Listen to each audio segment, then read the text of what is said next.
নমস্কার বন্ধুরা। অবশেষে কিন্তু আপনাদের জন্য বিরাট বড় একটি খুশির খবর চলে এলো কৃষক বন্ধু প্রকল্পে। আপনাদের ব্যাংকের অ্যাকাউন্টে কিন্তু ধীরে ধীরে কৃষক বন্ধু প্রকল্পের টাকাটি ক্রেডিট হচ্ছে। আপনারা নিশ্চয়ই আপনাদের ব্যাংকের অ্যাকাউন্টে কৃষক বন্ধু প্রকল্পের টাকাটি যে পেয়ে যাচ্ছেন, তারা কিন্তু অনেকেই আমাকে কমেন্টসে জানাচ্ছেন যে আপনারা আপনাদের কৃষক বন্ধু প্রকল্পের টাকাটি পেয়ে যাচ্ছেন। তো তারই প্রমাণ কিন্তু আপনাদের সামনে তুলে ধরবো। বেশ কিছু জেলায় কিন্তু ধীরে ধীরে প্রকল্পের ভাতাটি আপনাদের ব্যাংকের অ্যাকাউন্টে ক্রেডিট হচ্ছে। যদিও বা আমাদের মাননীয় মুখ্যমন্ত্রী মমতা বন্দ্যোপাধ্যায় 12ই ডিসেম্বর থেকে কৃষক বন্ধু প্রকল্পের টাকাটি কৃষক বন্ধু প্রকল্পের ফান্ডে ট্রান্সফার করেছিলেন। যেহেতু এনইএফটি এর মাধ্যমে টাকাটি ট্রান্সফার করা হয়, তাই কিন্তু আপনাদের ব্যাংকের অ্যাকাউন্টে ঢুকতে একটু সময় লাগছিল। জানা যাচ্ছে যে অনেক জেলায় কৃষক বন্ধুদের অ্যাকাউন্টে কিন্তু টাকাটি ক্রেডিট হচ্ছে।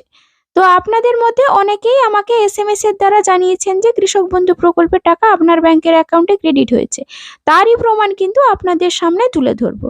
তো বন্ধুরা, আশা করছি আজকের এই ভিডিওটি আপনাদের উপকারে আসবে, তাই ভিডিওটিকে শেষ পর্যন্ত দেখে যাওয়ার চেষ্টা করুন। আর যদি ভিডিওটি ভালো লাগে অবশ্যই একটি ছোট্ট লাইক দিয়ে চ্যানেলটিকে সাবস্ক্রাইব করে নিতে ভুলবেন না।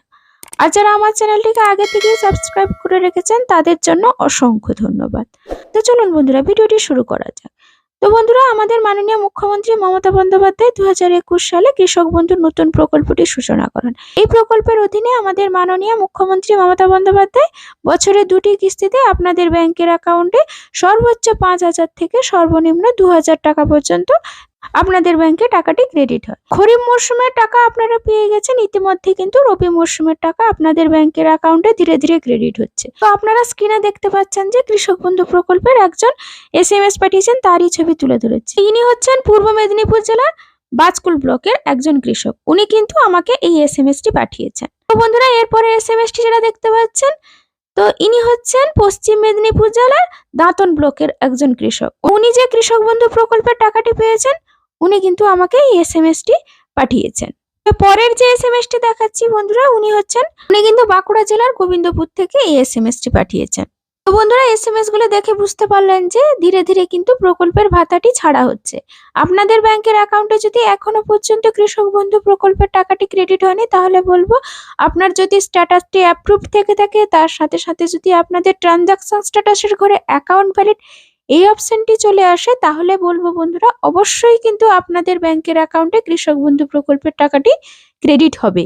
যদিও বা এর প্রসেস 1-2 মাস ধরে সময় লাগে, তাই কিন্তু বন্ধুরা ধীরে ধীরে কিন্তু আপনাদের ব্যাংকের অ্যাকাউন্টে এই টাকাটি ক্রেডিট করা হচ্ছে।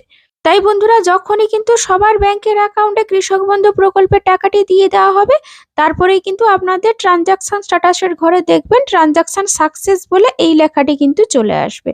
তাই বন্ধুরা, ধীরে ধীরে কিন্তু প্রতিটি জেলায় প্রতিটি ব্লকে আপনাদের ব্যাংকের অ্যাকাউন্টে টাকা ক্রেডিট হচ্ছে। তো আপনি আপনার ব্যাংকের অ্যাকাউন্টে কৃষক বন্ধু নতুন প্রকল্পের টাকাটি পেয়েছেন কি পাননি, অবশ্যই কিন্তু কমেন্টে লিখে জানাতে ভুলবেন না।